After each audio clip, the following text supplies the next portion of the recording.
Have you ever been talked down to and later spent hours crafting the perfect comeback, but never said it?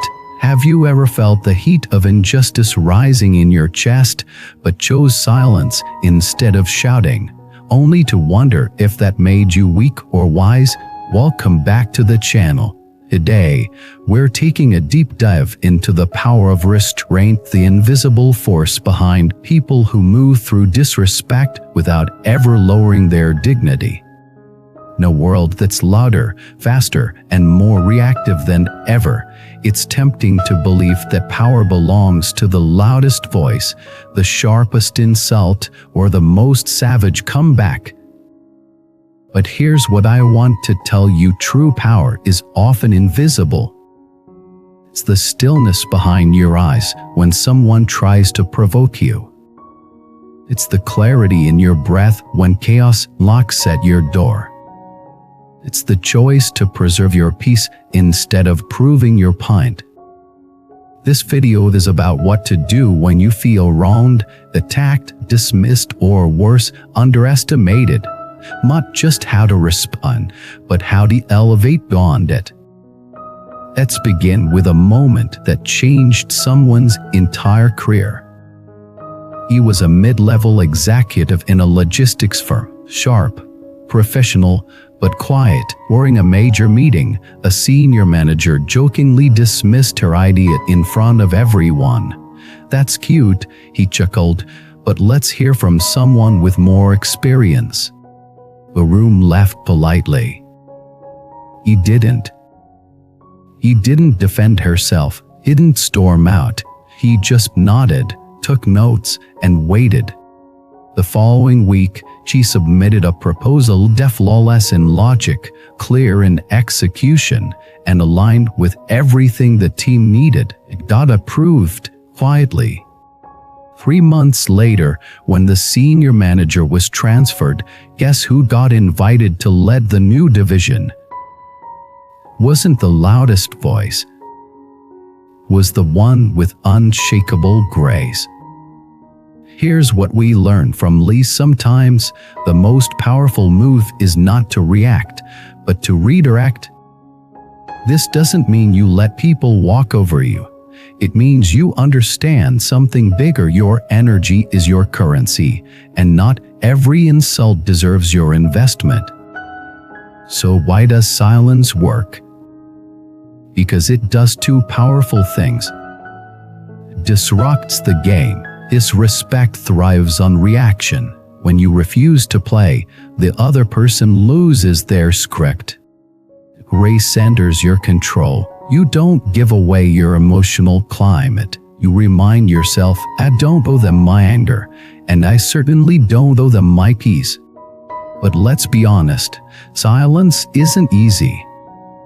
Especially when the insult cuts deep, when you're humiliated in public, when the unfairness is blatant. So, how do you build the strength to stay calm? You start with inner architecture, the mental framework that tells you who you are, even when the world forgets. Let me tell you about Anne, a high school teacher who was called too soft by her students. Her colleagues said she needed to be tougher, louder, more authoritative. But he didn't change her style. Instead, he leaned into presence, not performance. He made eye contact. He listened deeply. He followed through on every promise. And when a student once mocked her in front of the class, she didn't raise her voice. He simply said, "This room is for learning.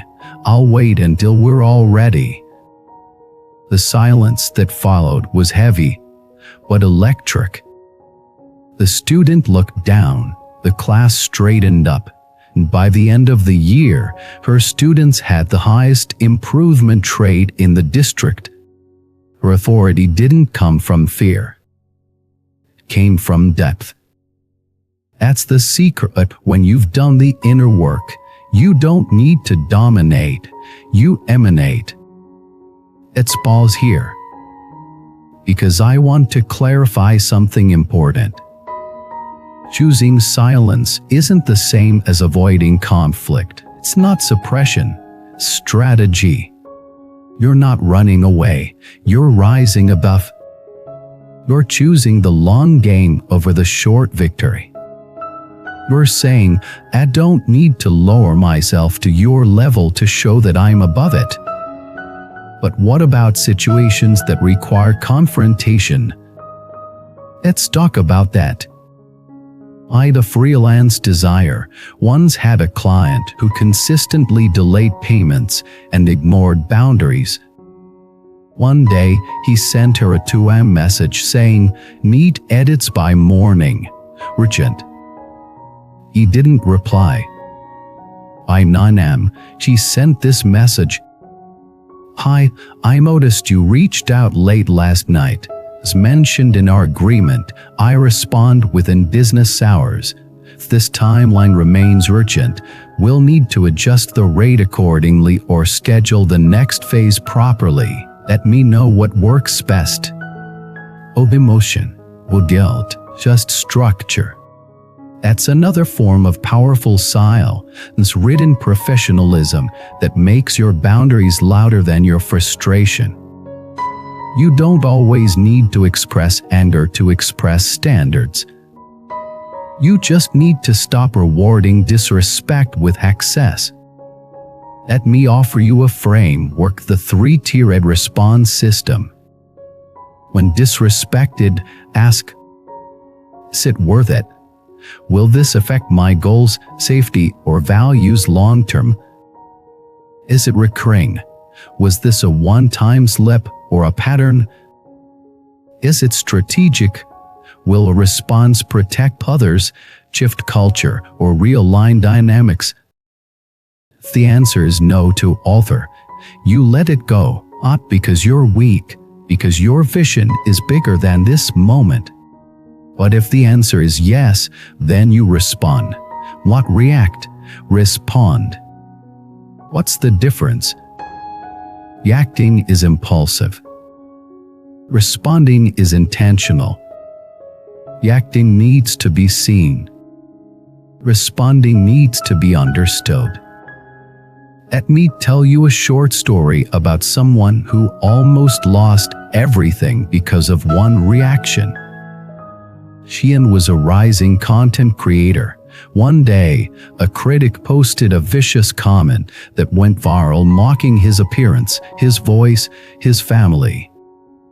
Xian was furious. He replied instantly, with rage, profanity, screenshots. And it backfired. The critic framed Xian's response as bullying, and within 48 hours, Xian lost 3 sponsorships. Later, he said to me, "I won the argument, but I lost the game." That was the moment he learned justified anger isn't always strategic anger. You can be right and still lose. So now, he follows the 24-hour rule. Before replying to any provocation, he waits. Breathes. Asks, will this matter in a week, month, year? And most of the time, he moves on, because real influence isn't built by clapping back. It's built by staying unbothered in public and strategic in private. Let's bring this home with one final story. And a social worker was accused of favoritism by a colleague. Wasn't true. It hurt.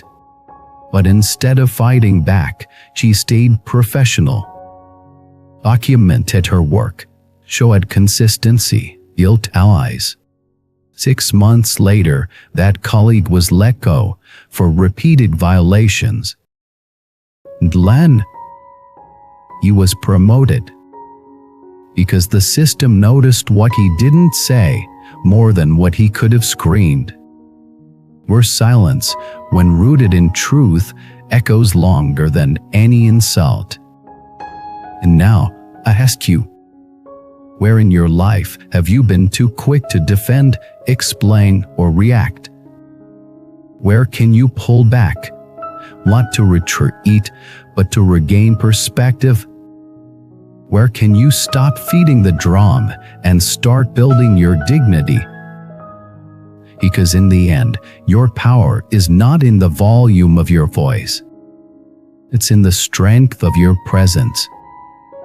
Thank you for watching this video.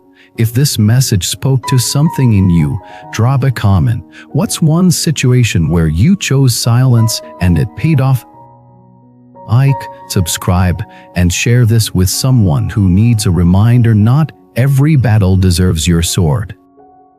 And remember, sometimes the quietest person in the room is the one who owns it. See you in the next one. Until then, stay grounded, stay wise, and never apologize for choosing peace over pettiness. Before you leave, here's something special. In Buddhism, we believe that every encounter carries a deeper meaning. Would you like to discover your true soul connection, the one written into your destiny? Take the Soulmate Test today and unveil the hidden truths of your journey. Click the link below and begin your path now. http://soulmate. You wisdom more, come, white.